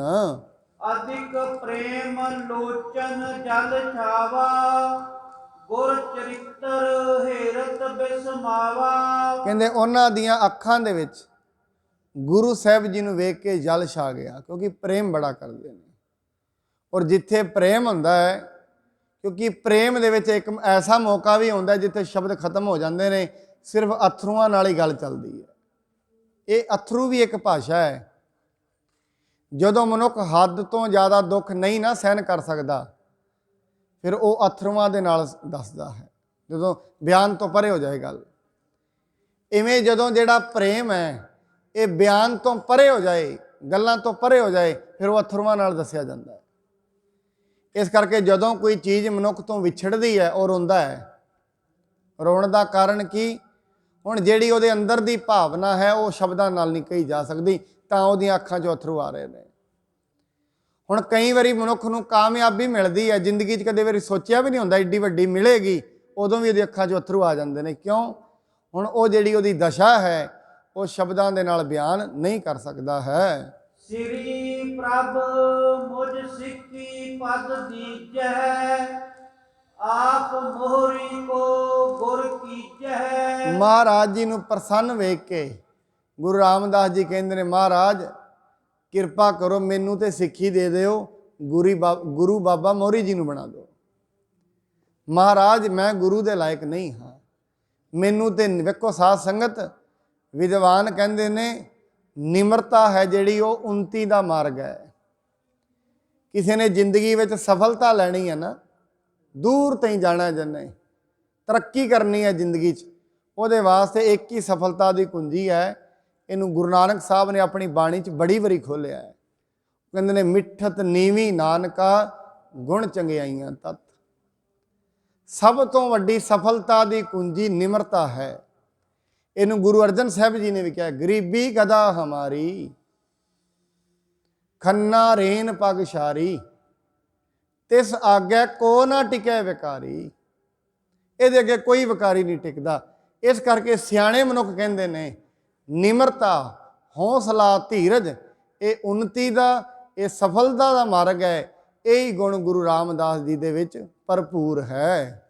ਮੈਂ ਹੋ ਦਾਸ ਆਪ ਕੋ ਜੈਸੇ, ਨਿਜ ਮਨ ਤੇ ਜਾਣਤ ਇਨ ਤੈਸੇ। ਸੱਚੇ ਪਾਤਸ਼ਾਹ ਮੈਂ ਜਿਵੇਂ ਆਪ ਜੀ ਦਾ ਦਾਸ ਹਾਂ, ਆਪਣੇ ਨਿੱਜੀ ਮਨ ਦੇ ਵਿੱਚ ਇਹ ਮੈਨੂੰ ਗੁਰੂ ਨਹੀਂ ਸਮਝਣਗੇ, ਇਹ ਆਪਣਾ ਦਾਸ ਹੀ ਸਮਝਿਆ ਕਰਨਗੇ। ਗੁਰਤਾ ਉਚਿਤ ਜੁਗਮ ਤੁਮ ਨੰਦਨ, ਮੋਕੋ ਉਚਿਤ ਇਨਹੁ ਪਗ ਬੰਦਨ। ਇਸ ਕਰਕੇ ਗੁਰੂ ਜੀ ਜਿਹੜੀ ਗੁਰਤਾ ਗੱਦੀ ਆਪਣੇ ਪੁੱਤਰਾਂ ਨੂੰ ਦੇ ਦਿਓ, ਮੈਂ ਤੇ ਇਹਨਾਂ ਦੇ ਪੈਰਾਂ ਦੇ ਸੇਵਾ ਕਰਦਾ ਰਹਾਂਗਾ, ਬਸ ਮੈਨੂੰ ਇਹ ਦੇ ਦਿਓ, ਮੈਨੂੰ ਗੁਰਤਾ ਗੱਦੀ ਨਹੀਂ ਚਾਹੀਦੀ। ਵੇਖੋ ਸਾਧ ਸੰਗਤ ਕਿੱਡੀ ਵੱਡੀ ਗੱਲ ਦੇਣ ਲੱਗੇ ਨੇ ਮਹਾਰਾਜ, ਪਰ ਕਹਿੰਦੇ ਸੱਚੇ ਪਾਤਸ਼ਾਹ ਨਹੀਂ, ਮੈਂ ਇਸ ਦੇ ਕਾਬਲ ਹੀ ਨਹੀਂ ਹਾਂ। ਅੱਜ ਮਨੁੱਖ ਇਹ ਕਹਿੰਦਾ ਹੈ, ਜਦੋਂ ਵੀ ਮਨੁੱਖ ਦੇ ਉੱਤੇ ਕੋਈ ਸੰਕਟ ਆਉਂਦਾ ਹੈ ਨਾ, ਉਵੇਂ ਵੀ ਕੋਈ ਘਰ ਦੇ ਵਿੱਚ ਗੱਲ ਚੱਲਦੀ ਹੋਏ, ਮਨੁੱਖ ਪਰਮਾਤਮਾ ਦੇ ਉੱਤੇ ਇੱਕ ਹੀ ਦੋਸ਼ ਲਾਉਂਦਾ ਹੈ, ਮੇਰੀ ਕਾਬਲੀਅਤ ਤੇ ਬੜੀ ਜ਼ਿਆਦਾ ਸੀ, ਮੈਨੂੰ ਘੱਟ ਮਿਲਿਆ। ਹਰੇਕ ਮਨੁੱਖ ਦੀ ਇਹ ਪਰਮਾਤਮਾ ਦੇ ਪ੍ਰਤੀ ਇਹ ਉਲਾਮਾ ਹਰੇਕ ਮਨੁੱਖ ਦਾ ਹੀ ਹੈ। ਹਰੇਕ ਮਨੁੱਖ ਕਹਿੰਦਾ ਹੈ ਮੇਰੀ ਕਾਬਲੀਅਤ ਤੇ ਬੜੀ ਜ਼ਿਆਦਾ ਸੀ, ਪਰ ਪਰਮਾਤਮਾ ਨੇ ਮੈਨੂੰ ਘੱਟ ਦਿੱਤਾ ਹੈ।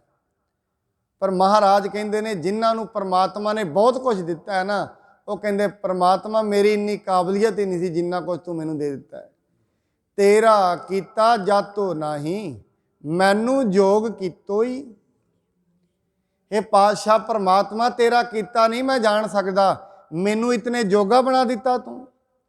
ਤੇਰਾ ਕੀਤਾ ਜਾਤੋ ਨਹੀਂ, ਮੈਨੂੰ ਜੋਗ ਕੀਤੋ ਹੀ। ਮੈਂ ਨਿਰਗੁਣਿਆਰੇ ਕੋ ਗੁਣ ਨਹੀਂ, ਮੇਰੇ ਅੰਦਰ ਤੇ ਗੁਣ ਹੀ ਕੋਈ ਨਹੀਂ। हे ਵਾਹਿਗੁਰੂ ਪਰਮਾਤਮਾ ਜੀ ਕੋਈ ਗੁਣ ਨਹੀਂ, ਮੈਂ ਨਿਰਗੁਣਿਆਰੇ ਕੋ ਗੁਣ ਨਹੀਂ, ਆਪੇ ਤਰਸ ਪਿਓਈ।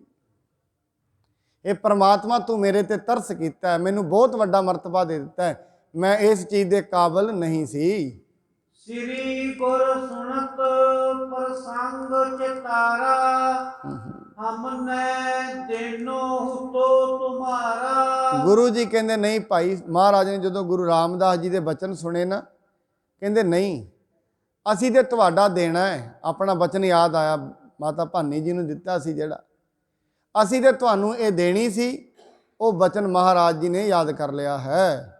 ਪੂਰਬ ਕਹਿਓ ਹੁਤੋ ਬਰਦਾਨਾ, ਤਿਸ ਕੋ ਦੇਨ ਸਮੋ ਅਬ ਜਾਨਾ। ਅਸੀਂ ਤੇ ਵਰਦਾਨ ਦਿੱਤਾ ਸੀ, ਆਪਣਾ ਬਚਨ ਦਿੱਤਾ ਹੋਇਆ ਸੀ। ਔਰ ਸਾਧ ਸੰਗਤ ਯਾਦ ਰੱਖਣਾ, ਜਿਹਦੇ ਅੰਦਰ ਤੇ ਬਾਹਰ ਸੱਚ ਹੈ, ਜਿਸ ਦੇ ਬੋਲਾਂ ਵਿੱਚ ਵੀ ਸੱਚ ਹੈ ਔਰ ਜਿਹਦੇ ਹਿਰਦੇ ਵਿੱਚ ਵੀ ਸੱਚ ਹੈ। ਕਈ ਵਾਰੀ ਜ਼ਬਾਨ ਤੇ ਸੱਚ ਹੁੰਦਾ ਹੈ, ਦਿਲ ਸੱਚ ਨਹੀਂ ਹੁੰਦਾ, ਦਿਲੋਂ ਸੱਚ ਨਹੀਂ ਬੋਲਦਾ ਮਨੁੱਖ। ਇਸ ਕਰਕੇ ਜਿਹਦੀ ਜ਼ਬਾਨ ਤੇ ਵੀ ਸੱਚ ਹੈ, ਦਿਲ ਵਿੱਚ ਹੀ ਸੱਚ ਹੈ, ਉਹਦਾ ਬੋਲ ਤਿੰਨਾਂ ਲੋਕਾਂ 'ਚ ਸੱਚ ਹੈ, ਜੋ ਉਹਨੇ ਮੂੰਹੋਂ ਕੱਢ ਦਿੱਤਾ। ਬਾਣੀ ਇਹ ਕਹਿੰਦੀ ਹੈ ਕਿ ਸਾਧ ਬਚਨ ਅਟਲਾਦਾ, ਸੂਰਜ ਖਤਮ ਹੋ ਸਕਦਾ ਹੈ, ਧਰਤੀ ਖਤਮ ਹੋ ਸਕਦੀ ਹੈ, ਇਹ ਚੰਦਰਮਾ ਨਸ਼ਟ ਹੋ ਸਕਦਾ ਹੈ, ਪਰ ਜਿਹੜਾ ਬਚਨ ਇੱਕ ਬੰਦਗੀ ਵਾਲੇ ਨੇ ਕਰ ਦਿੱਤਾ, ਉਹ ਬਚਨ ਸਦਾ ਲਈ ਰਹਿੰਦਾ ਹੈ। ਜੋ ਬਚਨ ਉਹਨੇ ਕਰ ਦਿੱਤਾ, ਉਹ ਬਚਨ ਮੁੜਦਾ ਨਹੀਂ ਹੈ, ਫਿਰ ਉਹ ਬਚਨ ਹੋ ਕੇ ਰਹੇਗਾ। ਇਸ ਕਰਕੇ ਸਾਧ ਸੰਗਤ ਇਹ ਬਚਨ ਕੀਤਾ ਸੀ ਮਹਾਰਾਜ ਨੇ, ਆਪਣਾ ਵਰਦਾਨ ਤੁਹਾਨੂੰ ਦਾਂਗੇ, ਤੁਹਾਨੂੰ ਗੁਰਤਾ ਗੱਦੀ ਦਾਂਗੇ। ਉਹ ਬਚਨ ਮਹਾਰਾਜ ਜੀ ਕਹਿੰਦੇ ਨੇ ਹੁਣ ਪੂਰਾ ਕਰਨ ਦਾ ਟਾਈਮ ਆ ਗਿਆ ਹੈ। ਅਤ ਗਰੀਬ ਇਹੋ ਸੰਤਤ ਮੇਰੀ, ਨਿਰਅੰਕਾਰ ਨਾ ਹੋਏ ਕਿਸ ਡੇਰੀ। ਮਹਾਰਾਜ ਕਹਿੰਦੇ ਜਿਹੜੀ ਮੇਰੀ ਇਹ ਸੰਤਾਨ ਹੈ, ਅਤ ਦੀ ਗਰੀਬ ਹੈ, ਭਾਵ ਨੀਵੀਂ ਰਹੇਗੀ, ਇਹਨਾਂ ਵਿੱਚ ਕੋਈ ਹੰਕਾਰ ਨਹੀਂ ਹੋਏਗਾ, ਇਹ ਹਮੇਸ਼ਾ ਹੀ ਤੁਹਾਡੇ ਅਨੁਕੂਲ ਤੁਰਿਆ ਕਰਨਗੇ। ਕੀਚਹਿ ਇਨ ਕੀ ਨਿਤ ਪ੍ਰਤਪਾਲਾ, ਮਿਲੇ ਰਹੋ ਕਰ ਪ੍ਰੀਤ ਵਿਸਾਲਾ। ਇਸ ਕਰਕੇ ਗੁਰੂ ਅਮਰਦਾਸ ਜੀ ਕਹਿੰਦੇ ਨੇ ਇਹਨਾਂ ਦੀ ਸਦਾ ਤੁਸੀਂ ਪ੍ਰਤਪਾਲਣਾ ਕਰਨੀ, ਇਹਨਾਂ ਦੀ ਸਦਾ ਸੇਵਾ ਕਰਨੀ, ਭਾਵ ਇਹਨਾਂ ਦੀ ਪ੍ਰਤਪਾਲਣਾ ਕਰਕੇ ਆਪਸ ਵਿੱਚ ਮਿਲੇ ਰਹਿਣਾ ਹੈ। ਆਨ ਇਕੱਤਰ ਭਇਓ ਪਰਵਾਰੂ, हे ਰਹੇ ਸਤਿਗੁਰ ਕੇ ਵਿਵਹਾਰੂ। ਸਾਰਾ ਪਰਿਵਾਰ ਗੁਰੂ ਅਮਰਦਾਸ ਜੀ ਦਾ ਇਕੱਠਾ ਹੋ ਗਿਆ, ਕਿਉਂਕਿ ਜਾਣ ਲੱਗੇ ਨੇ ਦੁਨੀਆ ਤੋਂ, ਤੇ ਆ ਕੇ ਗੁਰੂ ਅਮਰਦਾਸ ਜੀ ਦਾ ਵਿਹਾਰ ਵੇਖ ਰਹੇ ਹਨ। ਉਨ ਕਰ ਵੱਡ ਭਾਗਣ ਤਬ ਭਾਨੀ, ਪਿਤ ਆਗੇ ਕਰ ਜੋਰ ਬਖਾਨੀ। ਫਿਰ ਮਹਾਰਾਜ ਜੀ ਦੀ ਪੁੱਤਰੀ ਬੀਬੀ ਭਾਨੀ ਖੜੇ ਹੋਏ ਨੇ, ਉਹਨਾਂ ਨੇ ਹੱਥ ਜੋੜ ਕੇ ਮਹਾਰਾਜ ਜੀ ਦੇ ਅੱਗੇ ਬੇਨਤੀ ਕੀਤੀ ਹੈ। हे प्रभ तुम बख्शी गुर आई, रहे हमारे वंश सदाई। हे ਮਹਾਰਾਜ ਤੁਸੀਂ ਸਾਡੇ ਵੰਸ਼ ਨੂੰ ਗੁਰਿਆਈ ਬਖਸ਼ੀ ਸੀ, ਕਿਉਂਕਿ ਜਦੋਂ ਮਹਾਰਾਜ ਸਾਹਿਬ ਜੀ ਬੈਠੇ ਸਨ ਧਿਆਨ 'ਚ ਤੇ ਉਹ ਚੌਂਕੀ ਦਾ ਇੱਕ ਜਿਹੜਾ ਸਿਰਾ ਹੈ ਉਹ ਜਦੋਂ ਡਿੱਗਣ ਲੱਗਿਆ ਸੀ, ਬੀਬੀ ਭਾਨੀ ਨੇ ਥੱਲੇ ਹੱਥ ਦੇ ਲਿਆ ਸੀ, ਬੜੀ ਵੱਡੀ ਘਾਲਣਾ ਕੀਤੀ। ਉਹ ਘਾਲਣਾ ਦਾ ਫਲ ਇਹ ਮਿਲਿਆ ਕਿ ਤੇਰੇ ਕੁੱਲ ਦੇ ਵਿੱਚ ਸਦਾ ਗੁਰਿਆਈ ਰਹੇਗੀ, ਤੁਹਾਡਾ ਪਤੀ ਗੁਰੂ ਹੋਏਗਾ, ਤੁਹਾਡਾ ਪੁੱਤਰ ਗੁਰੂ ਹੋਏਗਾ। ਬਸ ਇਹ ਸਮਝ ਲਓ ਤੁਹਾਡੀ ਕੁੱਲ ਦੇ ਵਿੱਚੋਂ ਗੁਰਿਆਈ ਜਾਏਗੀ ਨਹੀਂ। ਇਹ ਵਰ ਮਹਾਰਾਜ ਜੀ ਨੇ ਦਿੱਤਾ ਸੀ। ਉਸੇ ਵਰ ਬਾਰੇ ਮਾਤਾ ਭਾਨੀ ਜੀ ਪੁੱਛਦੇ ਹਨ। ਹੋਏ ਨਾ ਅਸ ਕੋ ਦਾਸ ਅਗਾਰੀ, ਕਰ ਸੇਵਾ ਲੇਵਹਿ ਪਦ ਭਾਰੀ। ਮਹਾਰਾਜ ਕਹਿੰਦੇ ਅੱਗੇ ਕੋਈ ਐਸਾ ਦਾਸ ਨਹੀਂ ਹੋਏਗਾ, ਐਸਾ ਸੇਵਕ ਹੀ ਨਹੀਂ ਹੋਏਗਾ ਜਿੰਨਾ ਏਡੀ ਭਾਰੀ ਸੇਵਾ ਕਰੇਗਾ ਔਰ ਜਿਸ ਨੂੰ ਗੁਰਤਾ ਗੱਦੀ ਮਿਲ ਜਾਏਗੀ। ਬਰ ਨਿਜ ਦੇਹੁ ਨ ਜਾਵਹਿ ਆਨ, ਰਹਿ ਸਥਿਰ ਅਬ ਇਸ ਹੀ ਥਾਨ। ਉਹ ਫਿਰ ਹੱਥ ਜੋੜ ਕੇ ਕਹਿੰਦੇ ਮਹਾਰਾਜ ਕਿਰਪਾ ਕਰਿਓ, ਇਹ ਵਰ ਮੇਰੀ ਕੁੱਲ ਚੋਂ ਜਾਏ ਨਾ। ਇਹ ਜਿਹੜਾ ਵਰ ਹੈ ਸਦਾ ਹੀ ਸਾਡੀ ਕੁੱਲ ਦੇ ਵਿੱਚ ਬਣਿਆ ਰਵੇ। ਸੁਣਤ ਕਿਰਪਾਲ ਹੋਏ ਬਚ ਕਹੇ, ਨਹਿ ਕਿਤ ਜਾਹੇ ਤੁਮ ਹੋ ਘਰ ਰਹੇ। ਇਹ ਸੁਣ ਕੇ ਮਹਾਰਾਜ ਕਿਰਪਾਲੂ ਗੁਰੂ ਜੀ ਕਹਿਣ ਲੱਗੇ ਨਹੀਂ, ਕਿਤੇ ਨਹੀਂ ਜਾਏਗਾ, ਇਹ ਸਦਾ ਹੀ ਤੁਹਾਡੀ ਕੁੱਲ ਦੇ ਵਿੱਚ ਹੀ ਰਹੇਗਾ। ਤਉ ਬਿਮਲ ਸਲਤਾ ਜਲ ਚਲਤਾ, ਪਾਇਓ ਬੰਧਨ ਆਗੇ ਢਲਤਾ। ਕਹਿੰਦੇ ਜਿਵੇਂ ਵਿਸ਼ਾਲ ਨਦੀ ਹੋਏ, ਉਹਦਾ ਜਦੋਂ ਜਲ ਚੱਲਦਾ ਹੈ ਨਾ, ਉਹਦੇ ਅੱਗੇ ਬੜੀਆਂ ਰੋਕਾਂ ਵੀ ਲਾ ਲਈਆਂ ਜਾਣ, ਜਲ ਨਹੀਂ ਰੁਕਦਾ ਹੁੰਦਾ। ਕਹਿੰਦੇ ਐਵੇਂ ਗੁਰਤਾ ਗੱਦੀ ਤੁਹਾਡੇ ਵੰਸ਼ ਵਿੱਚ ਹੀ ਰਹੇਗੀ, ਇਹ ਕਿਤੇ ਵੀ ਦੂਜੀ ਥਾਂ ਤੇ ਨਹੀਂ ਜਾਵੇਗੀ। ਹੋਏ ਕਲੇਸ਼ ਉਪਦਰਵ ਭਾਰੇ, ਜਿਨ ਕੋ ਨਾ ਸਕੇ ਨਿਵਾਰੇ। ਪਰ ਮਹਾਰਾਜ ਕਹਿੰਦੇ ਨੇ ਰਹੀ ਤੇ ਗੁਰਤਾ ਗੱਦੀ ਤੁਹਾਡੇ ਘਰ 'ਚ ਹੀ ਰਹੇਗੀ, ਪਰ ਯਾਦ ਰੱਖਣਾ ਕਿ ਕਲੇਸ਼ ਬੜੇ ਤਕੜੇ ਹੋਣਗੇ, ਅੱਗੇ ਸਰਕਾਰਾਂ ਨਾਲ ਮੱਥੇ ਲੱਗਣੇ ਨੇ ਤੁਹਾਡੇ ਕੁੱਲ ਦੇ ਵਿੱਚੋਂ। ਇਹ ਸਮਝ ਲਓ ਤੁਹਾਡੇ ਪੁੱਤਰ ਨੇ ਤੱਤੀ ਤਵੀ ਤੇ ਬਹਿਣਾ ਹੈ। ਇਹ ਗੁਰਤਾ ਗੱਦੀ ਰਹੇਗੀ ਤੇ ਤੁਹਾਡੇ ਘਰ ਦੇ ਵਿੱਚ, ਪਰ ਰਹਿਣਗੇ ਉੱਪਰ ਦਬ, ਕਿਉਂਕਿ ਇਹ ਅੱਗੇ ਜਿਹੜਾ ਹੈ ਸਰਕਾਰ ਦੇ ਨਾਲ ਮੱਥੇ ਬਣੇ ਹੀ ਰਹਿਣਗੇ। ਲక్ష్ਮੀ ਸ੍ਰੀ ਨਾਨਕ ਡਿਗ ਗਈ, ਦੁਆਦਸ ਕੋਸ ਦੂਰ ਥਿਰ ਥਈ। ਇੱਥੇ ਗੁਰੂ ਜੀ ਕਹਿੰਦੇ ਨੇ ਜਦੋਂ ਲక్ష్ਮੀ ਗਈ ਨਾ ਗੁਰੂ ਨਾਨਕ ਸਾਹਿਬ ਜੀ ਦੇ ਕੋਲ, ਮਹਾਰਾਜ ਜੀ ਨੇ ਉਹਨੂੰ 12 ਕੋਹ ਤੇ ਦੂਰ ਖੜਾ ਕਰ ਦਿੱਤਾ। ਉਹਨਾਂ ਕਿਹਾ ਸਾਡੇ ਕੋਲ ਨਹੀਂ ਹੋਣਾ, 12 ਕੋਹ ਤੇ ਦੂਰ ਰਹਿਣਾ ਹੈ। ਖਸ਼ਟ ਕੋਸ ਸ੍ਰੀ ਅੰਗਦ ਰਾਖੀ, ਨਿਕਟ ਹੋਣ ਕੋ ਤਿਨਹੁ ਨ ਭਾਖੀ। ਪਰ ਗੁਰੂ ਅੰਗਦ ਸਾਹਿਬ ਜੀ ਨੇ 6 ਕੋਹ ਤੇ ਲੈਣ ਦੀ, 12 ਕੋਹ ਤੇ ਗੁਰੂ ਨਾਨਕ ਦੇਵ ਜੀ ਦੇ ਕੋਲ, 6 ਕੋਹ ਤੇ ਗੁਰੂ ਅੰਗਦ ਸਾਹਿਬ ਜੀ ਦੇ ਕੋਲ ਰਹੀ ਹੈ। ਆਨ ਹਮਾਰੇ ਠਾਂਡੀ ਦਵਾਰ, ਕਰਿਓ ਆਪਣੋ ਜੋਰ ਉਧਾਰ। ਉਹ ਸਾਡੇ ਦੁਆਰੇ ਤੇ ਹੀ ਆ ਕੇ ਖੜੀ ਹੋ ਗਈ, ਉਹਨੇ ਜ਼ੋਰ ਤੇ ਬੜਾ ਲਾਇਆ ਅੰਦਰ ਵੜ ਜਾ। ਤੀਜੀ ਪੀੜ੍ਹੀ ਦੇ ਵਿੱਚ ਗੁਰੂ ਅਮਰਦਾਸ ਜੀ ਦੇ ਕੋਲ ਉਹ ਦੀਵਾਰ ਤੇ ਆ ਕੇ ਖੜੀ ਹੋ ਗਈ ਹੈ। ਪੈਸਕਾਰ ਅੰਤਰ ਨਹਿ ਭਇਓ, ਖਰੀ ਰਹੀ ਦਰ ਪਰ ਹਿਤ ਲਿਓ। ਪਰ ਅੰਦਰ ਨਹੀਂ ਵੜੀ, ਪ੍ਰਵੇਸ਼ ਨਹੀਂ ਕੀਤਾ ਅੰਦਰ, ਦਰਵਾਜ਼ੇ ਤੇ ਹੀ ਖੜੀ ਰਹੀ ਹੈ। ਅਬ ਤੁਮਰੇ ਘਰ ਵਿਖੈ ਪਰਵੇਸੀ, ਬਿਗਨ ਕਲੇਸ਼ਨ ਵਿਖੈ ਵਿਸ਼ੇਸੀ। ਪਰ ਮਹਾਰਾਜ ਜੀ ਕਹਿੰਦੇ ਨੇ ਹੁਣ ਚੌਥੀ ਪੀੜ੍ਹੀ ਦੇ ਚਰਣੀ ਲੱਗ ਗਈ ਹੈ। ਬਸ ਯਾਦ ਰੱਖੋ ਮਾਇਆ ਦੇ ਲੱਛਣ ਨੇ, ਮਾਇਆ ਕਲੇਸ਼ਾਂ ਨੂੰ ਜਨਮ ਦਿੰਦੀ ਹੈ, ਆ ਤੇ ਇਹ ਜਾਂਦੀ ਹੈ, ਪਰ ਜਦੋਂ ਇਹ ਆਉਂਦੀ ਹੈ ਇਹ ਬੁੱਧੀ ਨੂੰ ਚਿੱਤ ਨੂੰ ਭਟਕਾ ਦਿੰਦੀ ਹੈ। ਇਹ ਫਿਰ ਭਰਾ ਭਰਾ ਤੋਂ ਦੂਰ ਹੋ ਜਾਂਦੇ ਨੇ, ਭਰਾ ਭਰਾ ਦੀ ਹੱਤਿਆ ਦੇ ਵੈਰੀ ਹੋ ਜਾਂਦੇ ਨੇ। ਇਹ ਹੋਇਆ ਵੀ ਅੱਗੇ ਬਾਬਾ ਪ੍ਰਿਥੀ ਚੰਦ ਜੀ ਸ਼ੀਹੇ ਮਸੰਦਰੀ ਗੁਰੂ ਸਾਹਿਬ ਤੇ ਗੋਲੀਆਂ ਚਲਾਉਣ ਤੇ ਹੀ ਗਏ। ਇਹ ਆਉਂਦੀ ਤੇ ਹੈ, ਫਿਰ ਇਹ ਵੈਰਣ ਬਣ ਜਾਂਦੀ ਹੈ। ਇਹ ਫਿਰ ਭਰਾਵਾਂ ਭਰਾਵਾਂ ਨੂੰ ਤੋੜ ਦਿੰਦੀ ਹੈ। ਮਾਇਆ ਦਾ ਤੇ ਵਿਹਾਰ ਹੀ ਐਸਾ ਹੈ। ਇਹ ਰਿਸ਼ਤੇਦਾਰਾਂ ਨੂੰ ਰਿਸ਼ਤੇਦਾਰਾਂ ਤੋਂ ਦੂਰ ਕਰ ਦਿੰਦੀ ਹੈ। ਮਾਇਆ ਦਾ ਵਿਹਾਰ ਹੀ ਇਹ ਹੈ। ਜਦੋਂ ਇਹ ਆਉਂਦੀ ਹੈ ਇਹ ਆਪਣੇ ਨਾਲ ਬੜਾ ਕੁਝ ਲੈ ਕੇ ਆਉਂਦੀ ਹੈ। ਇਹ ਥੋੜਾ ਨਹੀਂ, ਇਹ ਮਨੁੱਖ ਦੇ ਆਪਾਂ ਆਮ ਕਹਿੰਦੇ ਹਾਂ ਜਿਹੜੀ ਮਾਇਆ ਹੈ ਇਹ ਤੇ ਕੱਪੜੇ ਨੂੰ ਅਕੜਾ ਕੇ ਰੱਖਦੀ ਹੈ ਤੇ ਮਨੁੱਖ ਦੇ ਚਲਿੱਤਰ ਹੀ ਬਦਲ ਦਿੰਦੀ ਹੈ। ਜਿਹੜੇ ਮਨੁੱਖਾਂ ਨੂੰ ਕਦੇ ਪਿੰਡਾਂ 'ਚ ਬੋਲਦੇ ਨਹੀਂ ਨਾ ਸੁਣਿਆ, ਸ਼ਹਿਰਾਂ 'ਚ ਜਦੋਂ ਮਾਇਆ ਆਉਂਦੀ ਹੈ ਕਿਸੇ ਦੀ ਵਾਰੀ ਨਹੀਂ ਆਉਣ ਦਿੰਦੇ।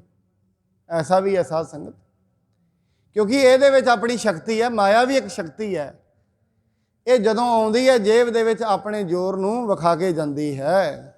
ਤਉ ਅਲੇਪ ਰਹੇ ਇਸ ਮਾਹੀ, ਇਸ ਕੇ ਦੋਸ ਸਕੈ ਛੈ ਨਾਹੀ। ਪਰ ਜਿਹੜੇ ਇਹਦੇ ਦੋਸ਼ ਨੇ ਇਹ ਗੁਰੂਆਂ ਨੂੰ ਨਹੀਂ ਛੋਣਗੇ। ਗੁਰੂ ਤੇ ਤੋਂ ਲਿਪਟੀ ਨੇ ਮਾਇਆ ਤੋਂ। ਜਿਹੜੀ ਤੁਹਾਡੀ ਵੰਸ਼ ਹੈ ਉਹ ਇਸ ਜਿਹੜਾ ਦੋਸ਼ ਹੈ ਇਹਨੂੰ ਛੋ ਨਹੀਂ ਸਕੇਗੀ। ਇਸ ਪ੍ਰਕਾਰ ਬਰ ਗੁਰ ਦਏ, ਮੁਦਤ ਸੁਤਾ ਹਿਤ ਮਾਨ। ਇਸ ਪ੍ਰਕਾਰ ਗੁਰੂ ਜੀ ਨੇ ਆਪਣੀ ਪੁੱਤਰੀ ਦਾ ਭਲਾ ਜਾਣ ਕੇ ਵਰ ਦੇ ਦਿੱਤੇ। ਸਾਧ ਸੰਗਤ, ਜਦੋਂ ਅਸੀਂ ਕੱਲ ਵੀ ਬੇਨਤੀ ਕੀਤੀ ਹੈ, ਲੜਾਈ ਦੇ ਕਾਰਨ ਜਾਂ ਤੇ ਪੈਸਾ ਹੁੰਦਾ ਹੈ ਜਾਂ ਜ਼ਮੀਨ ਹੁੰਦੀ ਹੈ, ਜੋਰੂ ਹੁੰਦੀ ਹੈ। ਇਸ ਕਰਕੇ ਸਾਡੇ ਨੇੜੇ ਹੀ ਕੁਰਸ਼ੇਤਰ ਹੈ। ਕਿੱਡਾ ਵੱਡਾ ਜੰਗ ਛਿੜਿਆ ਸਿਰਫ ਮਾਇਆ ਕਾਰਨ। ਅਸਲ ਦੇ ਵਿੱਚ ਤੇ ਉਹਨੂੰ ਦੁਰਯੋਧਨ ਨੂੰ ਕਿਹਾ ਗਿਆ ਤੂੰ 5 ਪਿੰਡ ਦੇ ਦੇ ਬਸ ਇਹਨਾਂ ਨੂੰ। ਕ੍ਰਿਸ਼ਨ ਜੀ ਕਹਿੰਦੇ 5 ਪਿੰਡਾਂ ਵਿੱਚ ਵੀ ਮੈਂ ਮਨਾ ਲਿਆਂਗਾ। ਪਰ ਜਦੋਂ ਸਿਰ ਦੇ ਉੱਤੇ ਹੰਕਾਰ ਚੜਿਆ ਹੁੰਦਾ ਨਾ ਮਨੁੱਖ ਦੇ, ਅਭਿਮਾਨੀ ਹੋ ਗਿਆ ਦੁਰਯੋਧਨ। ਦੁਰਯੋਧਨ ਕਹਿੰਦਾ 5 ਪਿੰਡ, ਇਹ ਤੇਰੇ ਸੂਈ ਦੇ ਨੱਕੇ ਜਿੰਨੀ ਥਾਂ ਨਹੀਂ ਦੇਣੀ ਮੈਂ ਇਹਨਾਂ ਨੂੰ। ਜਦੋਂ ਮਨੁੱਖ ਨੂੰ ਹੰਕਾਰ ਹੋ ਜਾਂਦਾ, ਜਦੋਂ ਮਨੁੱਖ ਬੋਲਦਾ ਹੈ ਨਾ, ਕਦੇ ਵੀ ਦੁਨੀਆ ਵਿੱਚ ਕੋਈ ਵੀ ਮਨੁੱਖ ਕਿਸੇ ਦੇ ਚੜ੍ਹਾਈ ਕਰਦਾ ਹੈ ਦੁਨੀਆ ਵਿੱਚ, ਕਦੇ ਵੀ ਕਿਸੇ ਨੂੰ ਜ਼ੋਰ ਲਾ ਕੇ ਬੋਲਦਾ ਹੈ, ਇਹ ਸਮਝ ਲਓ ਉਹਦੇ ਪਿੱਛੇ ਕੁਛ ਨਾ ਕੁਛ ਹੈ ਤਾਂ ਉਹ ਬੋਲਦਾ ਹੈ। ਜਦੋਂ ਮਨੁੱਖ ਗਰੀਬਾਂ ਉੱਪਰ ਜੇ ਖਿੰਝੈ ਦਾੜੀ, ਜਦੋਂ ਮਨੁੱਖ ਜ਼ੋਰ ਲਾ ਕੇ ਕਿਸੇ ਦੇ ਉੱਤੇ ਹਮਲਾ ਕਰਦਾ ਹੈ, ਜਾਂ ਤੇ ਉਹਦੇ ਪਿੱਛੇ ਮਾਇਆ ਬੋਲ ਰਹੀ ਹੁੰਦੀ ਹੈ, ਉਹਦਾ ਘਰ ਦਾ ਪੈਸਾ, ਜਾਂ ਉਹਦੇ ਪਰਿਵਾਰ ਦੀ ਸ਼ਕਤੀ, ਭਰਾਵਾਂ ਦਾ ਬੋਲ ਬਾਲਾ, ਕੋਈ 30-40 ਘਰ ਦੇ ਮੈਂਬਰ ਹੋਣ ਜਾਂ ਉਹ ਬੋਲਦੇ ਨੇ, ਜਾਂ ਫਿਰ ਉਹਦੀ ਰਾਜਨੀਤਿਕ ਤੌਰ ਤੇ ਕੋਈ ਸਪੋਰਟ ਹੋਏ ਜਾਂ ਉਹ ਬੋਲਦੀ ਹੈ। ਤਿੰਨਾਂ ਵਿੱਚੋਂ ਇੱਕ ਚੀਜ਼ ਹੁੰਦੀ ਹੈ ਪਿੱਛੇ, ਤਾਂ ਮਨੁੱਖ ਆਪਣੇ ਤੋਂ ਨੀਵੇਂ, ਕਿਉਂਕਿ ਕ੍ਰੋਧ ਆਉਂਦਾ ਹੀ ਆਪਣੇ ਤੋਂ ਨੀਵੇਂ ਤੇ ਉੱਚੇ ਤੇ ਨਹੀਂ ਹੋਇਆ ਕਰਦਾ। ਆਉਂਦਾ ਤੇ ਉੱਚੇ ਦੇ ਵੀ ਹੈ, ਫਿਰ ਉਹਦੇ ਸਾਹਮਣੇ ਬੋਲਦਾ ਕੋਈ ਨਹੀਂ। ਜਦੋਂ ਮਨੁੱਖ ਕਿਸੇ ਦੇ ਕ੍ਰੋਧ ਕਰਦਾ ਹੈ, ਇਹ ਤਿੰਨੇ ਚੀਜ਼ਾਂ ਮਾਇਆ ਦੇ ਤਿੰਨੇ ਰੂਪ ਦੇ ਵਿੱਚੋਂ ਇੱਕ ਰੂਪ ਜ਼ਰੂਰ ਨਾ ਜ਼ਰੂਰ ਉਹਦੇ ਪਿੱਛੇ ਹੁੰਦਾ ਹੈ। ਰਾਮਦਾਸ ਸ੍ਰੀ ਸਤਿਗੁਰੂ ਕੀਨੇ ਬਿਦਤ ਜਹਾਨ। ਇਸ ਤਰ੍ਹਾਂ ਸ੍ਰੀ ਗੁਰੂ ਅਮਰਦਾਸ ਜੀ ਨੇ ਸ੍ਰੀ ਗੁਰੂ ਰਾਮਦਾਸ ਜੀ ਨੂੰ ਜਗਤ ਦੇ ਵਿੱਚ ਬਿਦਤ ਕਰ ਦਿੱਤਾ, ਭਾਵ ਸਾਰੇ ਜਹਾਨ ਦੇ ਵਿੱਚ ਪ੍ਰਗਟ ਕਰ ਦਿੱਤਾ, ਉਹਨਾਂ ਨੂੰ ਗੁਰਿਆਈ ਦੇ ਦਿੱਤੀ। ਇੱਥੋਂ ਤੈਂਦਾ ਆਪਾਂ ਜਿਹੜੀ ਕਥਾ ਅੱਜ ਸ਼ਰਵਣ ਕਰਾਂਗੇ। ਕੱਲ ਨੂੰ ਗੁਰੂ ਅਮਰਦਾਸ ਜੀ ਜਦੋਂ ਜੋਤੀ ਜੋਤ ਸਮਾਉਂਦੇ ਨੇ, ਕਿਵੇਂ ਕਿਵੇਂ ਉਹ ਜੋਤੀ ਜੋਤ ਸਮਾਉਂਦੇ ਨੇ, ਕਿਹੜੇ ਕਿਹੜੇ ਉਸ ਸਮੇਂ ਕੀ ਕੀ ਚੀਜ਼ਾਂ ਹੁੰਦੀਆਂ ਨੇ, ਉਹ ਜਿਹੜਾ ਕੱਲ ਨੂੰ ਪ੍ਰਸੰਗ ਆਪਾਂ ਸ਼ਰਵਣ ਕਰਾਂਗੇ। ਗੁਰੂ ਜੀ ਕਿਰਪਾ ਕਰਨ, ਆਪ ਸਰਬੱਤ ਸੰਗਤਾਂ ਨੂੰ ਉਦਮ ਉਪਰਾਲਾ ਬਖਸ਼ਣ, ਘਰਾਂ ਪਰਿਵਾਰਾਂ ਵਿੱਚ ਸੁੱਖ ਸ਼ਾਂਤੀ, ਬੱਚਿਆਂ ਨੂੰ ਸਮੱਤ ਬਖਸ਼ਣ। ਪਰਮੇਸ਼ਰ ਦੀ ਗੱਲ, ਪਰਮਾਤਮਾ ਦੀ ਗੱਲ ਸਾਧ ਸੰਗਤ ਜਿੱਥੇ ਵੀ ਬਈਏ, ਕਿਉਂਕਿ ਸਮਾਂ ਐਸਾ ਹੈ ਚਾਰੇ ਬੰਨੇ ਹਰੇਕ ਮਨੁੱਖ ਸਵਾਰਥ ਦਾ ਹਾਮੀ ਹੋ ਗਿਆ, ਕਰਤੱਵਿਆ ਭੁੱਲ ਬੈਠਾ ਹੈ ਹਰੇਕ ਮਨੁੱਖ। ਰਾਜਨੀਤਿਕ ਆਪਣਾ ਕਰਤੱਵਿਆ ਭੁੱਲ ਗਿਆ, ਧਾਰਮਿਕ ਮਨੁੱਖ ਆਪਣੇ ਕਰਤੱਵ ਭੁੱਲ ਗਿਆ, ਆਪਣੇ ਫਰਜ਼ ਭੁੱਲ ਗਿਆ, ਮੇਰੇ ਫਰਜ਼ ਕੀ ਨੇ। ਜਦੋਂ ਮਨੁੱਖ ਫਰਜ਼ਾਂ ਨੂੰ ਭੁੱਲ ਜਾਂਦੇ ਨੇ, ਫਿਰ ਦੁਨੀਆ ਦੇ ਅੰਦਰ ਤਬਾਹੀ ਮਚਦੀ ਹੈ। ਇਹਨੂੰ ਮਹਾਰਾਜ ਨੇ ਕਲਯੁਗ ਰਥ ਅਗਨ ਕਾ ਕੂੜ ਅੱਗੇ ਰਥਵਾ ਹੋ। ਜਿਹੜੇ ਮਨੁੱਖ ਨੂੰ ਚਲਾਉਣ ਵਾਲਾ ਝੂਠ ਬਣ ਜਾਏ ਨਾ, ਉੱਥੇ ਫਿਰ ਤ੍ਰਿਸ਼ਨਾ ਹੀ ਹੁੰਦੀ ਹੈ। ਜਦੋਂ ਰਥ ਦਾ ਮਾਲਕ ਸਾਰਥੀ ਜਦੋਂ ਗਲਤ ਹੋ ਜਾਏ, ਫਿਰ ਜਿਹੜੇ ਪਿੱਛੇ ਸਵਾਰੀਆਂ ਬੈਠੀਆਂ ਹੋਣ ਨਾ, ਕਿੱਥੇ ਬਚਣਾ ਹੈ। ਜਿਹੜੇ ਮਨੁੱਖੀ ਸਰੀਰ ਨੂੰ ਕੂੜ ਚਲਾਉਣ ਲੱਗ ਪਏ, ਉੱਥੇ ਫਿਰ ਤ੍ਰਿਸ਼ਨਾ ਬੜੀ ਪ੍ਰਬਲ ਹੋ ਜਾਂਦੀ ਹੈ। ਤੇ ਜਦੋਂ ਤ੍ਰਿਸ਼ਨਾ ਪ੍ਰਬਲ ਹੋ ਜਾਂਦੀ ਹੈ, ਤ੍ਰਿਸ਼ਨਾ ਦੀ ਅਗਨ ਕਿਸੇ ਨੂੰ ਨਹੀਂ ਵੇਖਿਆ ਕਰਦੀ, ਕਿਸੇ ਨੂੰ ਨਹੀਂ ਵਹਿੰਦੀ। ਇਹ ਨਾ ਜਨਤਾ ਨੂੰ ਵੇਖਦੀ ਹੈ, ਰਾਜਾ ਪ੍ਰਜਾ ਨੂੰ ਨਹੀਂ ਵੇਖਿਆ ਕਰਦਾ, ਪੁੱਤਰ ਮਾਵਾਂ ਨੂੰ ਨਹੀਂ ਵਹਿੰਦੇ, ਉਹਨਾਂ ਦੀਆਂ ਸੇਵਾਵਾਂ ਬੰਦ ਹੋ ਜਾਂਦੀਆਂ ਨੇ। ਸੋ ਇਸ ਕਰਕੇ ਜਿੱਥੇ ਵੀ ਬਈਏ, ਪਰਿਵਾਰ ਵਿੱਚ ਬਈਏ, ਪਰਮਾਤਮਾ ਦੀ ਗੱਲ ਕਰੀਏ, ਰੱਬ ਦੀ ਗੱਲ ਕਰੀਏ, ਪ੍ਰਭੂ ਦੀ ਗੱਲ ਕਰੀਏ, ਆਪਣੇ ਘਰਾਂ ਬੱਚਿਆਂ ਤੋਂ ਬੈਠ ਕੇ ਕੋਈ 10-20 ਮਿੰਟ ਕੋਈ ਰੱਬ ਦੀ ਗੱਲ ਜ਼ਰੂਰ ਸੁਣਾਈਏ। ਇਹ ਮਾਵਾਂ ਦਾ ਫਰਜ਼ ਹੈ ਰੱਬ ਦੇ ਨਾਲ ਜੋੜਨਾ। ਔਰ ਅੱਜ ਦਾ ਜੋੜਿਆ ਮਾਵਾਂ ਨੂੰ ਵੀ ਸੁੱਖ ਦੇਵੇਗਾ, ਪਰ ਪਿਤਾ ਨੂੰ ਵੀ ਸੁਖੀ ਕਰੇਗਾ। ਕਿਉਂਕਿ ਇਕੱਲਾ ਬੱਚਿਆਂ ਨੂੰ ਪ੍ਰੋਪਰਟੀ ਦੇਣਾ ਫਰਜ਼ ਨਹੀਂ ਹੈ, ਆਪਣੇ ਬੱਚਿਆਂ ਨੂੰ 7 ਗੁਣ ਦੇ ਦੇਣੇ, ਇਹ ਸਭ ਤੋਂ ਵੱਡੀ ਪ੍ਰੋਪਰਟੀ ਹੈ ਬੱਚਿਆਂ ਦੀ। ਜਿਹਦੇ ਅੰਦਰ ਚੰਗੇ ਗੁਣ ਹੋਣਗੇ ਉਹਨੂੰ ਪ੍ਰੋਪਰਟੀ ਦੇਣ ਦੀ ਲੋੜ ਨਹੀਂ, ਉਹ ਆਪਣੇ ਆਪ ਹੀ ਕਮਾ ਲਏਗਾ। ਜਿਹਨੂੰ ਚੰਗੇ ਗੁਣ ਨਹੀਂ ਦਿੱਤੇ ਉਹਨੂੰ ਪ੍ਰੋਪਰਟੀ ਵੀ ਦੇ ਦਿਓ ਸਾਰੀ ਢਾ ਦੇਗਾ। ਵੱਡੇ ਵੱਡੇ ਪਿੰਡਾਂ 'ਚ 120 ਕਿੱਲਿਆਂ ਦੇ ਮਾਲਕ ਹੁੰਦੇ ਸੀ ਕਦੀ ਉਹਨਾਂ ਦੇ ਬਜ਼ੁਰਗ, ਆ ਸਾਰਾ ਕੁਝ ਹੀ ਢਾ ਕੇ ਧਰ ਦਿੱਤਾ। ਕਾਰਨ 7 ਗੁਣ ਨਹੀਂ ਦੇ ਕੇ ਗਏ, ਪ੍ਰੋਪਰਟੀ ਤੇ ਦੇ ਕੇ ਗਏ, ਚੰਗੇ ਗੁਣ ਨਹੀਂ ਦੇ ਕੇ ਗਏ। ਸੋ ਚੰਗੇ ਗੁਣ ਆਉਂਦੇ ਨੇ ਸੰਗਤ ਦੇ ਵਿੱਚੋਂ। ਚੰਗੀਆਂ ਸਾਖੀਆਂ, ਗੁਰੂ ਪੀਰਾਂ ਦੀਆਂ ਸਾਖੀਆਂ, ਉਹਨਾਂ ਨੂੰ ਸੁਣਾ ਕੇ ਉਹਨਾਂ ਦੇ ਜੀਵਨ ਨੂੰ ਘੜਨ ਦਾ ਯਤਨ ਕਰੀਏ। ਮਨੁੱਖ ਦੇ ਮਨ ਦੇ ਵਿੱਚ ਤਬਦੀਲੀ ਆਏ, ਐਸਾ ਯਤਨ ਕਰਨਾ ਚਾਹੀਦਾ ਹੈ। ਇੰਨੀਆਂ ਬੇਨਤੀਆਂ ਪ੍ਰਵਾਨ ਹੋਈ ਭੁੱਲ ਚੁੱਕ ਦੇ ਲਈ ਖਿਮਾ ਕਰਨੀ ਜੀ। ਵਾਹਿਗੁਰੂ ਜੀ ਕਾ ਖਾਲਸਾ, ਵਾਹਿਗੁਰੂ ਜੀ ਕੀ ਫਤਿਹ।